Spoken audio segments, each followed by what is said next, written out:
A call to remain united to confront the common enemy. Nigeria's president appeals to the nation after a suspected Boko Haram attack on a mosque kills more than 100 people. But can civilians take on the Muslim armed group where the government has failed? This is Inside Story.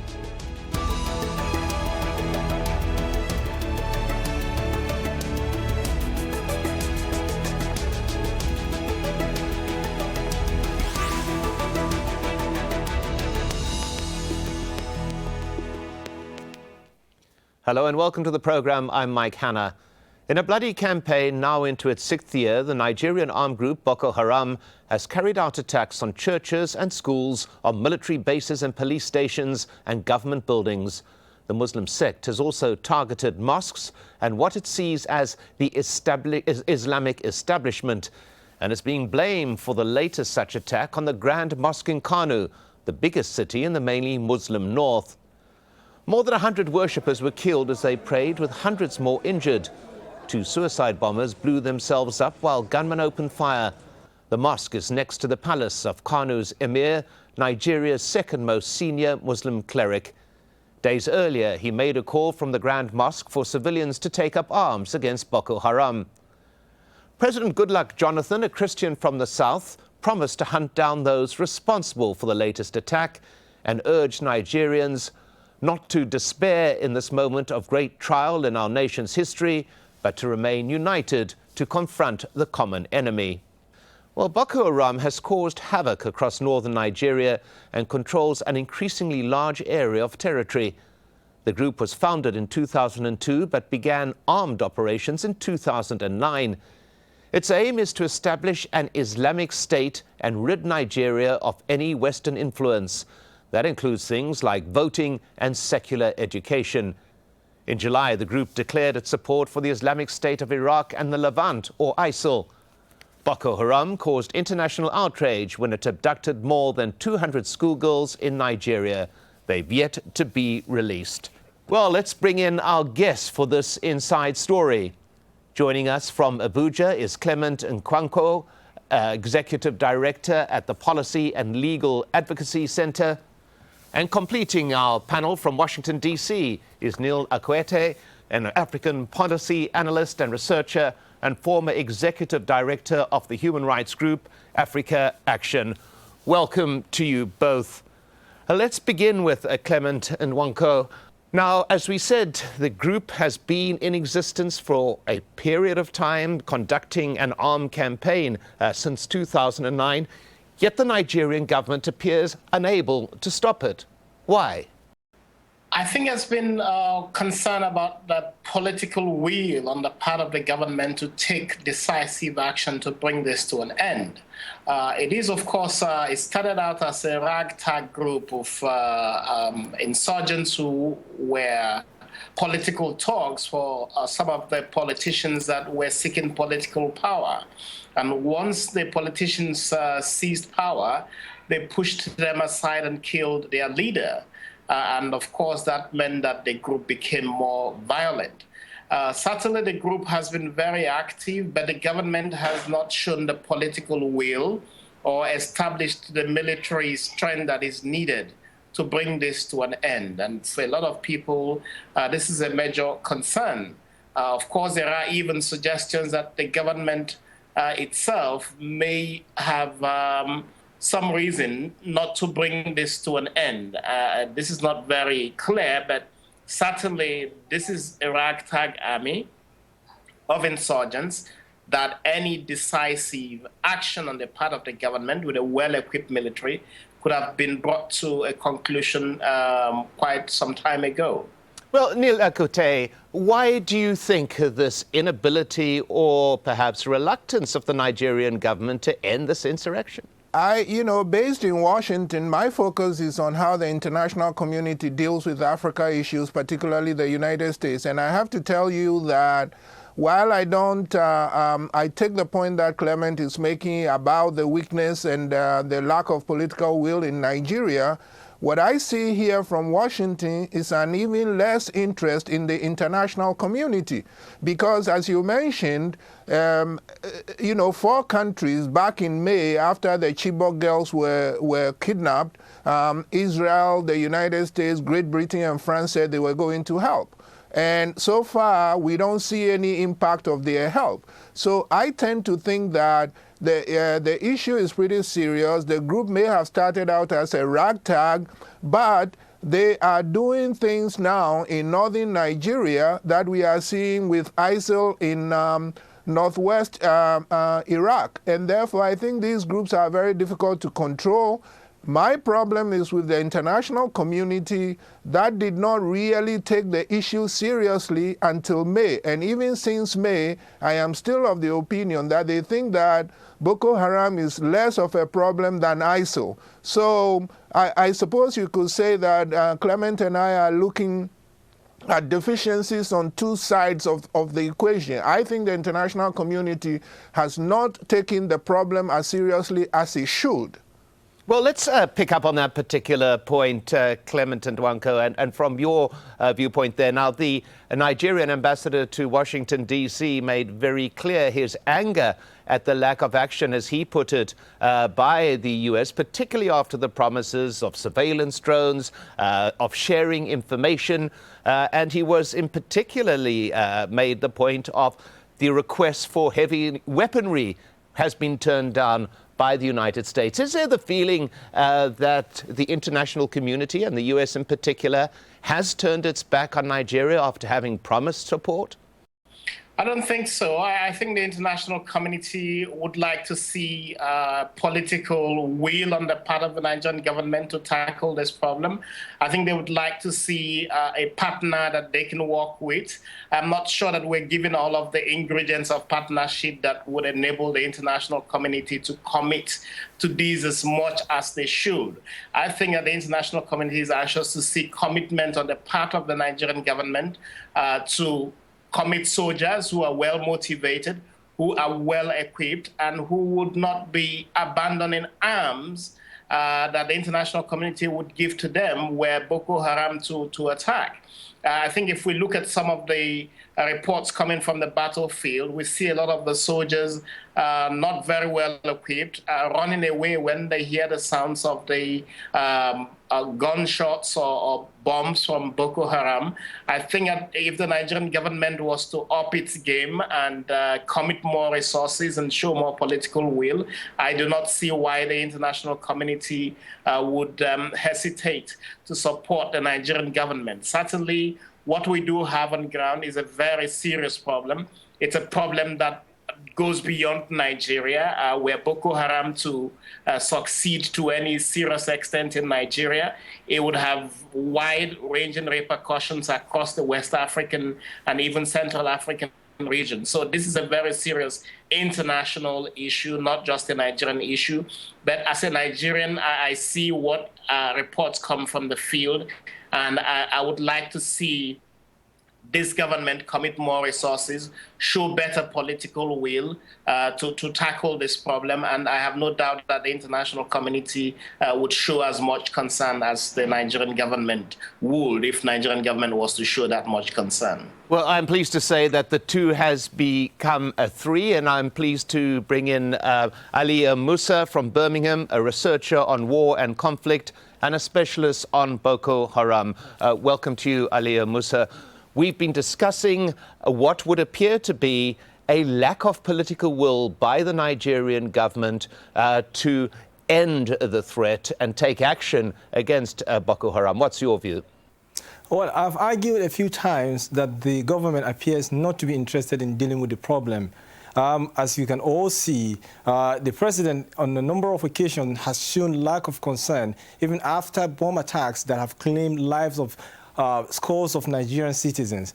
The first time it happened was in Madala, after the Madala killings. He went to Kano to attend a political program there. And then the next time was a day before he declared his intention to contest the election of next year. That was the day after some secondary school boys in Portuguese school were attacked, and about nearly 50 of them were killed. And then also, as we can see, after last week's attack, Friday's attack on the mosque in Kano, there has been nothing from the government to show that the government is interested in dealing with this problem. The military, we have argued a number of times, are so demotivated that they are unwilling to fight Boko Haram. The government is very much interested in, in preparing for elections than in doing anything about Boko Haram. So this is a major problem. It is clearly a show of political will to deal with the problem, and that is why the problem keeps escalating the way it is. Neil Akite, I just want to pick up again on the issue you were making about the lack of international support. Now, some have argued strongly that because of the human rights record of the Nigerian army, they are reluctant to offer the necessary assistance. Is that a valid position, do you believe?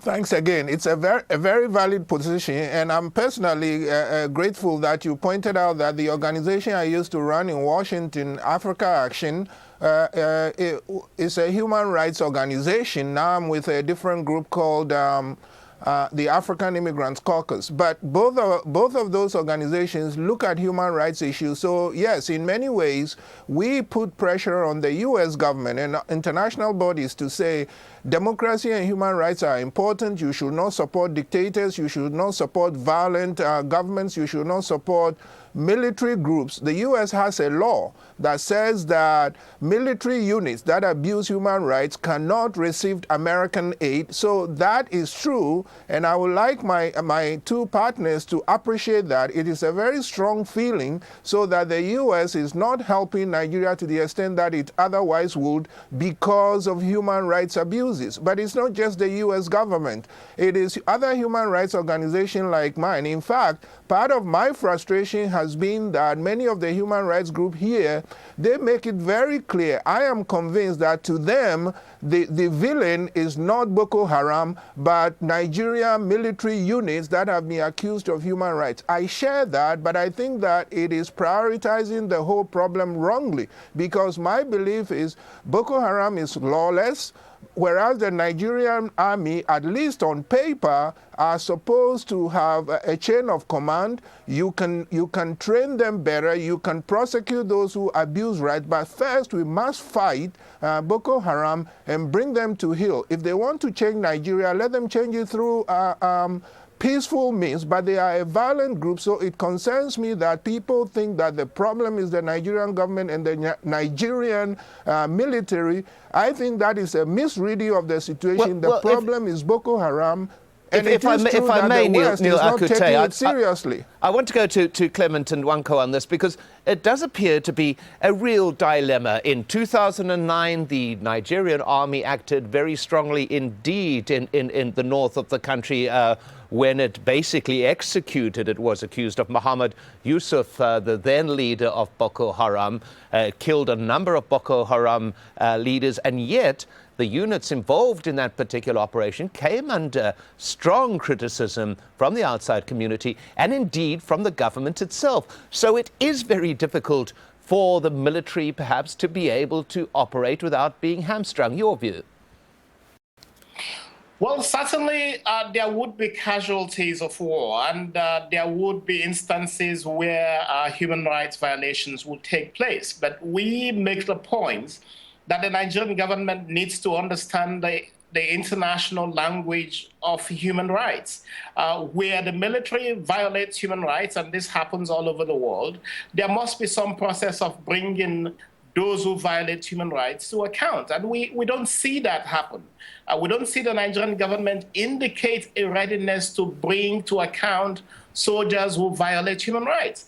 Of course, you do have Boko Haram violate human rights, and they will be committing war crimes. And were they to be apprehended as a lawless organization, they will be brought to account because then that's the duty of government. But government itself has a responsibility to understand, and I don't know why it is so difficult for the Nigerian government to understand the international community's concerns, as well as Nigerians' own concerns about violations of human rights. We want to see soldiers who violate human rights, who arbitrarily kill citizens, some of whom may actually be innocent, brought to account.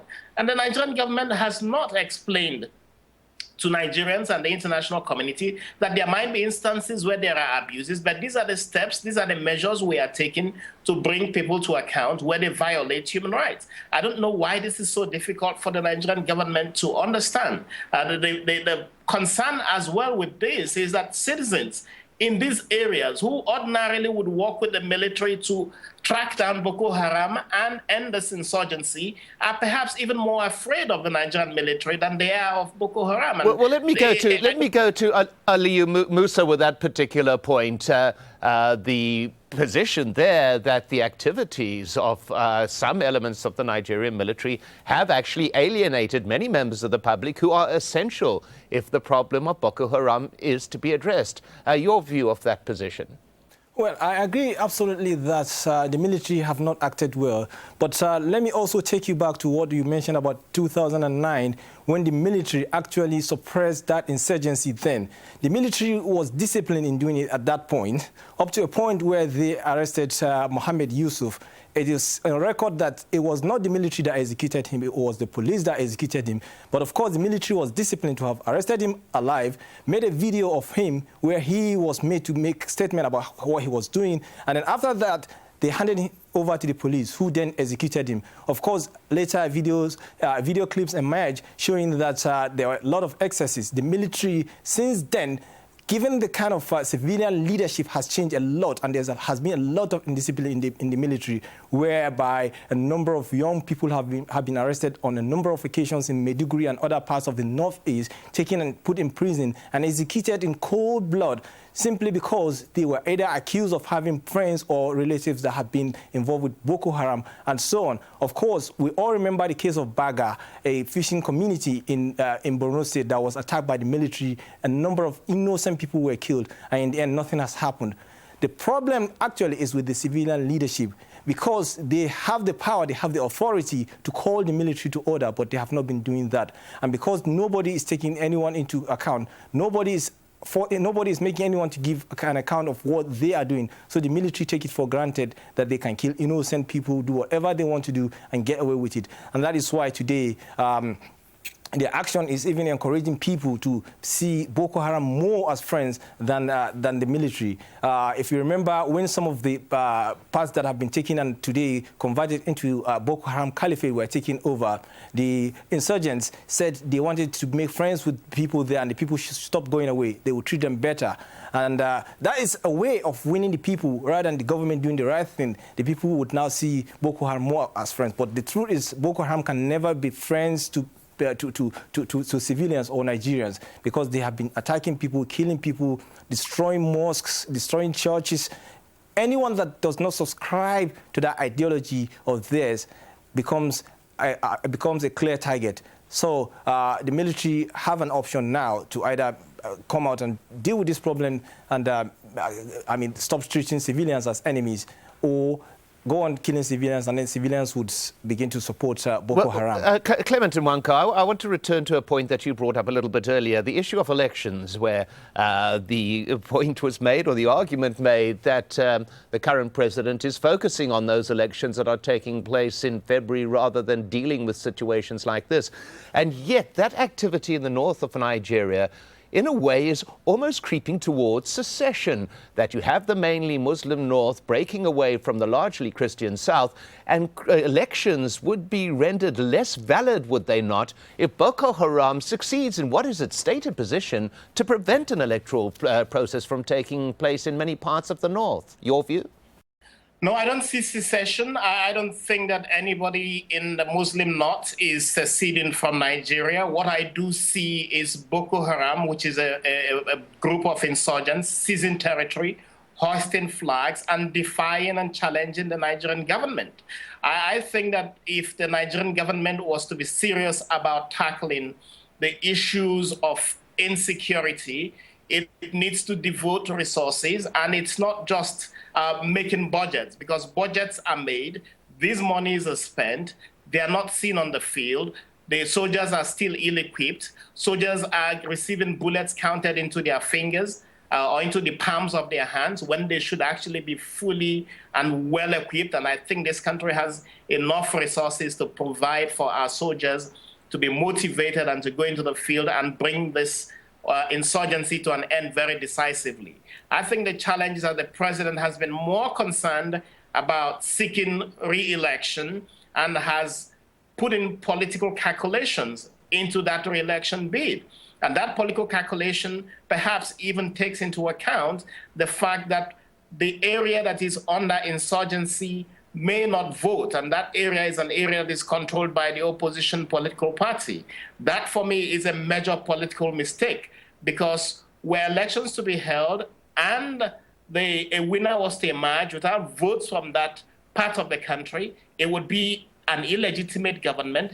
There would be further challenges to whatever government emerges from the elections, and the crisis would deepen in Nigeria.